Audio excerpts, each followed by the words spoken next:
नमस्कार। ज्योतिष शास्त्र में श्रद्धा और विश्वास रखने वाले सभी जातकों का पारलौकिक जगत चैनल में बहुत बहुत स्वागत है। 13 फरवरी प्रातःकाल 4:21 पर ग्रहों के राजाधिराज भगवान भुवन भास्कर राशि परिवर्तन करेंगे और मकर राशि से कुंभ राशि में गोचर करेंगे। मकर राशि शनि की राशि है और कुंभ राशि भी शनि की राशि है, लेकिन कुंभ राशि में सूर्य देव का गोचर विशेष प्रभावी होगा, क्योंकि कुंभ राशि शनि की मूल त्रिकोण राशि है। इसके अलावा मकर राशि की गणना चर राशि में की जाती है, जबकि कुंभ राशि की गणना स्थिर राशि में होती है। इसलिए सूर्य का कुंभ राशि में गोचर ज़्यादा शुभ फल देने वाला होगा। कुंभ का अर्थ है घड़ा। पुराने समय में लोग घड़ों में ही अपना खजाना दबा करके रखते थे, तो कुंभ राशि घड़े का यानी खजाने का प्रतीक है। घड़े भरना अर्थात खजाने का इकट्ठा होना।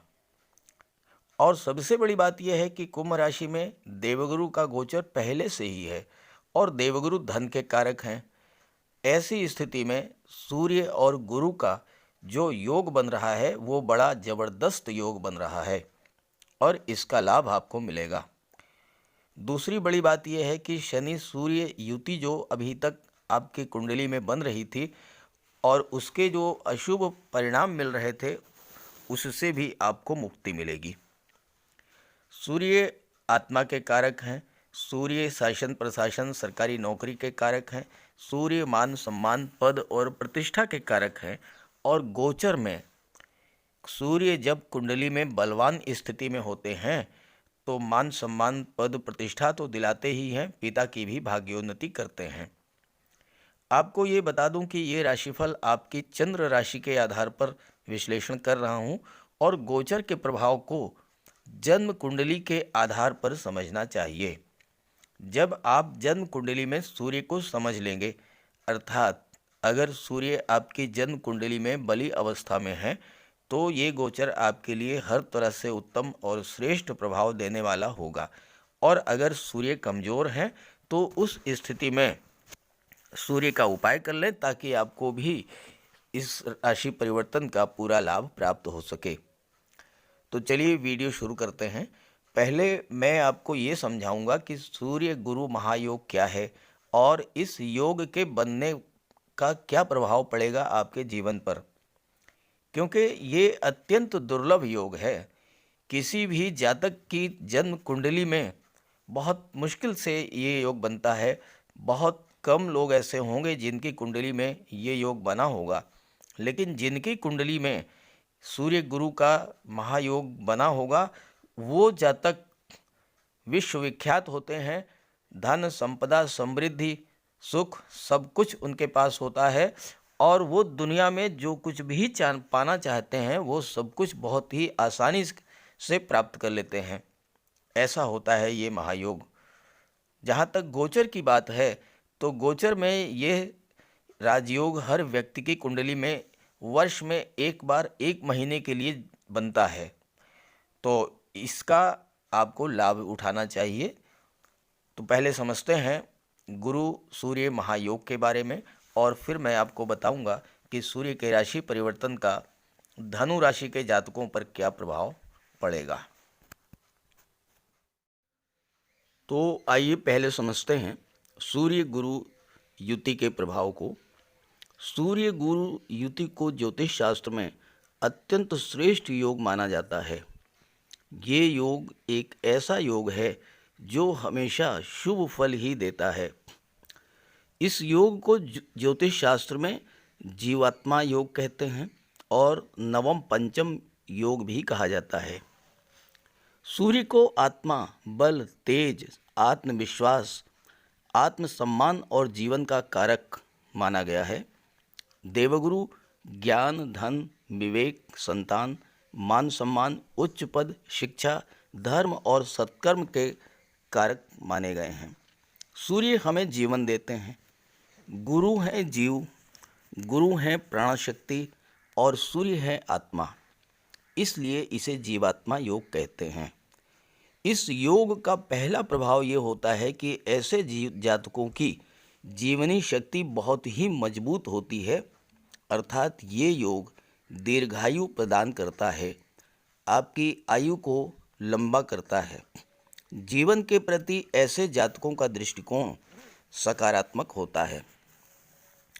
गोचर में ये योग बनने पर निश्चित रूप से आपके ज्ञान, बुद्धि, विवेक में वृद्धि होती है। जीवन में सफलता, उच्च पद और धन प्राप्त होता है। विवाह और संतान का भी योग बनता है। देवगुरु को मेल प्लेनेट कहा गया है और देवगुरु संतान के कारक हैं, सूर्य पिता के कारक हैं। तो इस युति के बनने का सबसे बड़ा लाभ ये होता है कि पुत्र संतान की प्राप्ति का योग बनता है। यदि संतान की प्राप्ति होती है या आप संतान की प्लानिंग कर रहे हैं तो ज़्यादा संभावना इस बात की है कि पुत्र की प्राप्ति होगी और ऐसा पुत्र अत्यंत भाग्यशाली होगा। सूर्य आत्मसम्मान के कारक हैं और देवगुरु ज्ञान के कारक हैं। तो सूर्य गुरु युति के बनने पर आपके ज्ञान, बुद्धि और विवेक में वृद्धि तो होती ही है, आपका कॉन्फिडेंस लेवल भी बहुत हाई रहता है। ऐसे जातक खुद पर तो विश्वास रखते ही हैं, इनके अंदर सकारात्मक ऊर्जा का सतत प्रवाह होता रहता है और ऐसे जातक जहाँ भी पहुँचते हैं उस स्थान को सकारात्मक ऊर्जा से भर देते हैं। क्योंकि सूर्य पिता के कारक हैं, तो जिस जातक के जन्म कुंडली में ये योग होता है उसके जन्म लेते ही उसके पिता की भी भाग्योन्नति हो जाती है, पिता का सोशल स्टेटस बढ़ जाता है। साथ ही ऐसे जातक खुद भी बहुत अधिक मान सम्मान और धन अर्जित करते हैं। ऐसे जातकों का राज्य स्तर पर भी सम्मान होता है, क्योंकि सूर्य शासन, प्रशासन, राजनीति और राज्य के कारक हैं। ऐसे जातकों का बौद्धिक स्तर भी बहुत उच्च स्तर का होता है, क्योंकि बुध का गोचर भी या तो सूर्य के साथ ही होता है या फिर सूर्य के आसपास ही होता है। इस युति को नवम पंचम योग भी कहते हैं, क्योंकि सूर्य पंचम भाव के स्वामी हैं, सिंह राशि के स्वामी हैं, और देवगुरु नवम भाव धनु राशि भाग्य भाव के स्वामी हैं। पंचम भाव संतान और शिक्षा का भाव होता है, नवम भाव भाग्य स्थान और उच्च शिक्षा का भाव होता है। तो इस युति के बनने पर व्यक्ति का भाग्योदय तो होता ही है, उसकी संतान भी अत्यंत भाग्यशाली होती है। और ये युति उच्च शिक्षा के क्षेत्र में, खासकर आईटी सेक्टर, मैनेजमेंट, मेडिकल और शिक्षा के क्षेत्र में ऊंचाइयों तक ले जाती है। और चूंकि देवगुरु 12वें भाव मीन राशि विदेश भाव के भी स्वामी है, तो विदेश में उच्च शिक्षा प्राप्त करने का भी योग बनता है। अगर आप महिला हैं तो ये योग आपको उच्च शिक्षिता तो बनाएगा ही, आप मैनेजमेंट के क्षेत्र में भी उच्च स्तर की सफलता अर्जित करेंगी। नेतृत्व क्षमता में वृद्धि करेगा ये योग। और अगर गवर्नमेंट सेक्टर या प्राइवेट सेक्टर में जॉब है आपका, तो आपका जॉब ऐसा होगा जिससे कि आप एक बड़े ऑफिस स्टाफ को कंट्रोल करने और उनसे कार्य कराने की क्षमता रखेंगी। कहने का अर्थ ये है कि आप जॉब या कैरियर के क्षेत्र में उच्च अधिकारी के पद पर सुशोभित होंगी। ऐसी महिलाएं जिनकी कुंडली में सूर्य गुरु योग बनता है, उन्हें ज्वेलरी इकट्ठा करने का बहुत बड़ा शौक़ होता है, महंगी चीज़ें इकट्ठा करने का शौक़ होता है। और ऐसी महिलाएं अपने मायके और ससुराल दोनों ही जगह मान सम्मान प्राप्त करती हैं और कार्यस्थल पर भी इनका सम्मान होता है। अब आप ये समझें कि किन स्थितियों में ये योग सर्वश्रेष्ठ फल देता है। तो सूर्य एकादश भाव में अति विशिष्ट कारक होते हैं, दशम भाव में दिग्बली होते हैं, गुरु पंचम और नवम भाव में अति विशिष्ट कारक होते हैं और लग्न में दिग्बली होते हैं। इसके अलावा देवगुरु द्वितीय, पंचम, नवम, दशम और एकादश भाव के कारक भी होते हैं। तो इन सभी भावों में सूर्य और गुरु की युति बहुत बेहतर रिजल्ट देती है। हालांकि तीसरे, छठे, 8वें और 12वें भाव में इसके प्रभाव में थोड़ी कमी आती है। अब ये योग सिर्फ एक स्थिति ऐसी है जिसमें अच्छा प्रभाव नहीं देता है, और वो ये है कि अगर राहु का प्रभाव इस युति पर पड़े तो ये युति अच्छा रिजल्ट नहीं देती है। जैसे कि सूर्य गुरु युति बने और उसमें राहु का भी गोचर हो, तो ऐसी स्थिति में राहु का उपाय कर लें। राहु के उपाय पर एक वीडियो मैंने अपलोड किया है, उसका लिंक दे रहा हूँ, वहाँ से राहु का उपाय समझ लीजिएगा और राहु का उपाय कर लेंगे तो सूर्य गुरु की युति जो है वो आपको जीवन में अत्यंत श्रेष्ठ लाभ देने वाली होगी। अब आइए बात करते हैं राशियों के बारे में। तो ये है धनु राशि के जातकों की कुंडली। सूर्य का गोचर आपकी कुंडली के पराक्रम भाव में हो रहा है, जहाँ पर सूर्य और गुरु की युति बन रही है। कुंडली के पराक्रम भाव से तीसरे भाव से पराक्रम, साहस और पुरुषार्थ, छोटे भाई बहनों का विचार किया जाता है, छोटी यात्राओं का विचार किया जाता है, आपके सहकर्मियों और कम्युनिकेशन, मार्केटिंग, तर्क शक्ति और क्रिएटिविटी का विचार किया जाता है। सूर्य यहाँ पर आपकी क्रिएटिविटी को बूस्टअप कर देंगे और आप कम्युनिकेशन के क्षेत्र में बहुत बेहतर स्थिति में होंगे। धनु राशि के जातकों के लिए सूर्य का ये गोचर बहुत ही बेहतर और अच्छी स्थितियां लेकर के आ रहा है। आपकी 7.5 का अंतिम चरण चल रहा है, लेकिन पराक्रम भाव में सूर्य और गुरु की युति बहुत ही बड़ा लाभ आपको देने वाली है। छोटे भाई बहनों से आप ज़्यादा उम्मीद मत रखिएगा, लेकिन ज़रूरत पड़े तो उनकी आप मदद कीजिएगा, इससे आपको लाभ होगा। छोटे भाई बहनों को आपसे लाभ होगा, आपके मित्रों को भी आपसे लाभ होगा। और पराक्रम भाव में देवगुरु आपको अधिकारी वर्ग का सहयोग भी दिला देंगे। समाज के बड़े लोगों से आपके संबंध मधुर होंगे। प्राइवेट सेक्टर में है तो कोई बड़ा प्रोजेक्ट आपको मिलने वाला है और उसे आप अपने पराक्रम और साहस से पूरा भी करेंगे। आपको सरकारी ठेके या सरकारी टेंडर का भी लाभ मिलेगा। इस गोचर काल में आप जितना अधिक परिश्रम करेंगे उतना ही बड़ा आपको लाभ मिलेगा। हालांकि ज़्यादा परिश्रम तो करेंगे, लेकिन स्वास्थ्य का भी ध्यान रखें। आपको रेस्ट लेने का मौका नहीं मिलेगा। एक के बाद एक इतना काम आपको मिलेगा कि आप रेस्ट कर ही नहीं पाएंगे। लेकिन जितना ज़्यादा आप काम करेंगे, जितना ज़्यादा आप परिश्रम करेंगे, उतना ही ज़्यादा आपको धन की प्राप्ति भी होगी। धन की दृष्टि से ये एक महीना आपके लिए बहुत ही बेहतर है और भाग्य का भी आपको पूरा सपोर्ट मिलेगा। भाग्य और पुरुषार्थ के सहयोग से आप जीवन में बहुत आगे बढ़ेंगे। हालांकि सूर्य आपका ईगो भी बढ़ा देंगे, आपके अंदर अहंकार की भावना भी होगी, लेकिन सूर्य और गुरु का जो योग है वो इतना प्रभावशाली होता है कि आपके साथ कार्य करने वाले लोग अपने आप को आपसे इन्फीरियर महसूस करेंगे और आप अपने आप को उनसे सुपीरियर महसूस करेंगे। थर्ड हाउस में सूर्य आपको बॉसिज्म की भावना आपके अंदर डेवलप कर देगा। कार्यस्थल पर आप अपने सहकर्मियों का नेतृत्व करने की भूमिका में होंगे और साथ ही साथ आप उनकी हेल्प भी करेंगे।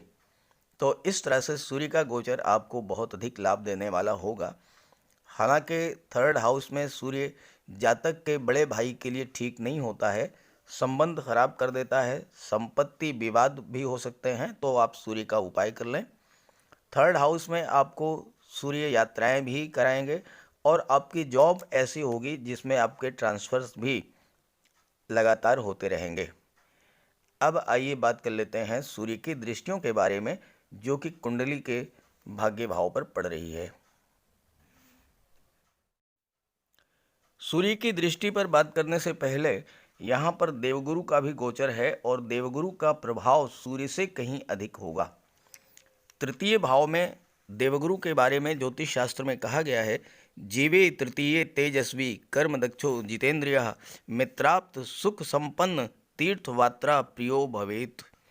अर्थात ऐसा जातक तेजस्वी होता है, कार्य करने में दक्ष होता है, इंद्रियों को वश में रखने वाला होता है, मित्र और संबंधियों का उसे सुख प्राप्त होता है और ऐसा जातक तीर्थ यात्राएं करने वाला होता है। आप अपने परिश्रम से अपने भाग्य का निर्माण करेंगे। देवगुरु की दृष्टि नवम भाव पर पड़ेगी, सप्तम भाव पर पड़ेगी और एकादश भाव पर पड़ेगी।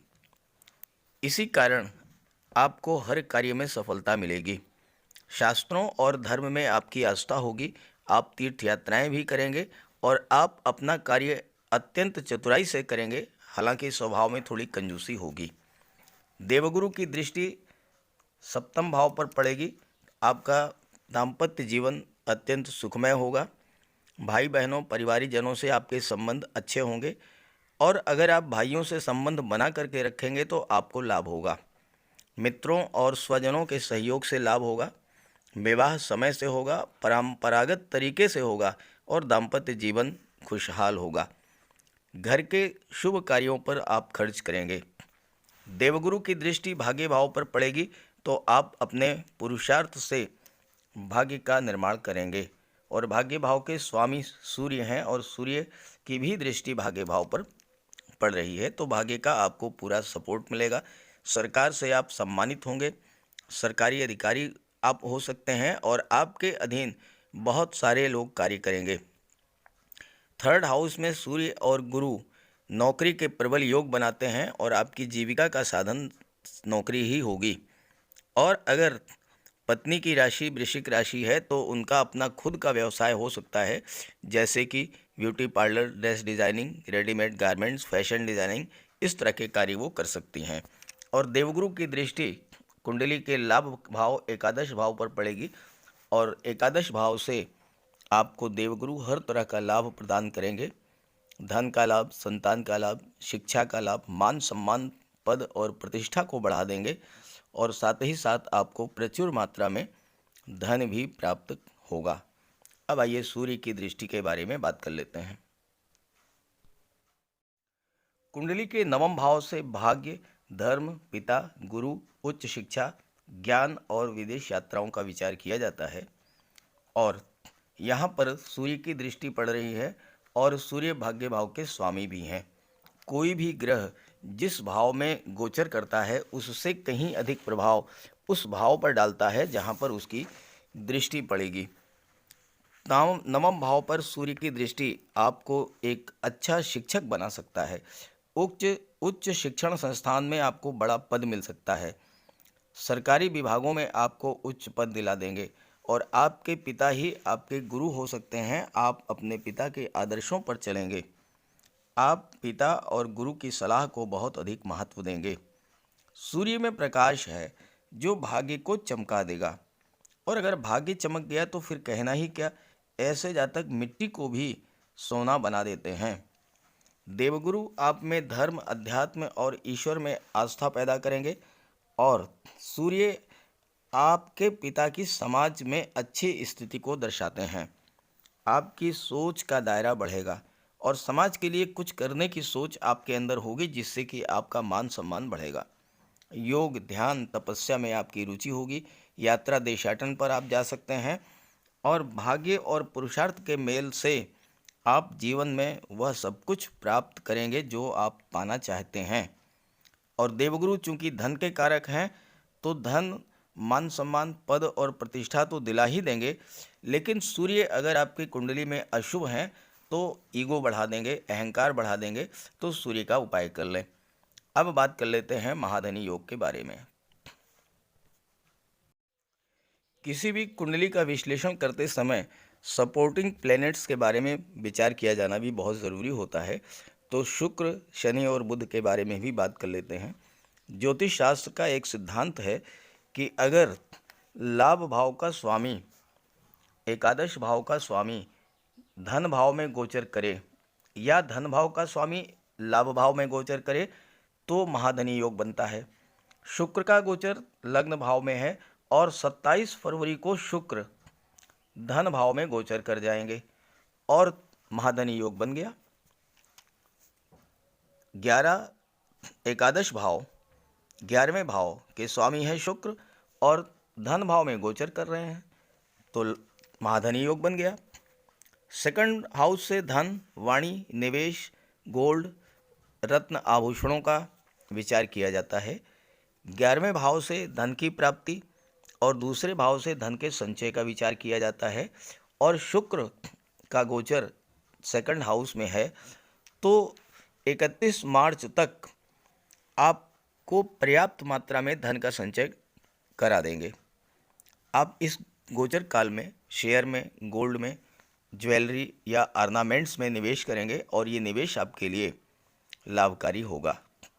यहाँ पर शनि का भी गोचर है और बुध का भी गोचर है। शुक्र, शनि और बुध तीनों ही परस्पर गहरे मित्र हैं और शुक्र शनि की युति बहुत ही श्रेष्ठ फल देती है। तो धन की प्राप्ति भी होगी और धन का संचय भी होगा, चूँकि शुक्र धन, वैभव, ऐश्वर्य और सुखों के कारक हैं। सेकंड हाउस वाणी का भी होता है, तो शुक्र के प्रभाव से आपकी वाणी अत्यंत मधुर होगी, व्यवहार आपका अत्यंत मिलनसार होगा और आपको इसका लाभ मिलेगा। शुक्र सुखों के कारक हैं, तो आप इस गोचर काल में महंगे कपड़ों, डिज़ाइनर ड्रेसेस, ऑर्नामेंट्स पर धन खर्च करेंगे। श्रृंगार प्रसाधनों पर भी आप धन का खर्च करेंगे और आकर्षक व्यक्तित्व के स्वामी होंगे। और चूंकि बुध भी यहाँ पर हैं, तो ज्ञान और विवेक के साथ आकर्षक व्यक्तित्व और मधुर वाणी आपके पास होगी, तो आप जो भी कार्य करेंगे उसमें आपको लाभ होगा। आपकी लोकप्रियता में वृद्धि करेंगे शुक्र। सेकंड हाउस से परिवार का भी विचार किया जाता है और सेकंड हाउस में शुक्र आपके पारिवारिक रिश्ते मधुर बना देंगे और आपके परिवार को सुख सुविधा के सभी साधनों की प्राप्ति होगी। शुक्र आपको स्वास्थ्य का भी लाभ करा देंगे। शुक्र जब सेकंड हाउस में होंगे तो शुक्र की दृष्टि अष्टम भाव पर पड़ेगी और अष्टम भाव ससुराल पक्ष का होगा, तो इस गोचर काल में आपका विवाह भी हो सकता है और ससुराल से आपको धन का लाभ भी हो सकता है। अष्टम भाव पर शुक्र की दृष्टि आपको स्वस्थ बनाएगी और दीर्घायु बना देगी। अष्टम भाव से आपको धन, प्रसिद्धि और मनोवांछित वस्तु की प्राप्ति होगी। विरासत में आपको धन मिल सकता है या इंश्योरेंस का कोई क्लेम आपको मिल सकता है। तो इस तरह से सूर्य का ये राशि परिवर्तन धनु राशि के जातकों के जीवन में बहुत बड़ा सकारात्मक और लाभदायी परिवर्तन लेकर के आ रहा है। इस मौके का आप लाभ उठाएं, ज़्यादा से ज़्यादा परिश्रम करें और ज़्यादा से ज़्यादा धन प्राप्त करें, मान सम्मान प्राप्त करें। हाँ, अगर सूर्य आपकी कुंडली में कमज़ोर हैं तो सूर्य का उपाय कर लें, सूर्य की उपासना करें, सूर्य को अर्घ्य दें। तांबे के लोटे में जल, अक्षत, लाल पुष्प, रोली और चंदन डाल करके सूर्योदय के 1 घंटे के भीतर सूर्य को अर्घ्य दे दें। आदित्य हृदय स्तोत्र का पाठ करें, पिता का सम्मान करें, पिता की सेवा करें, उनकी देखभाल करें, उनका आशीर्वाद प्राप्त करें। ये सब कार्य करेंगे तो आपको सूर्य के इस राशि परिवर्तन के पूरे लाभ प्राप्त होंगे। तो सभी ग्रहों की कृपा दृष्टि आप पर बनी रहे, इसी भावना के साथ आप सभी का बहुत बहुत धन्यवाद। नमस्कार।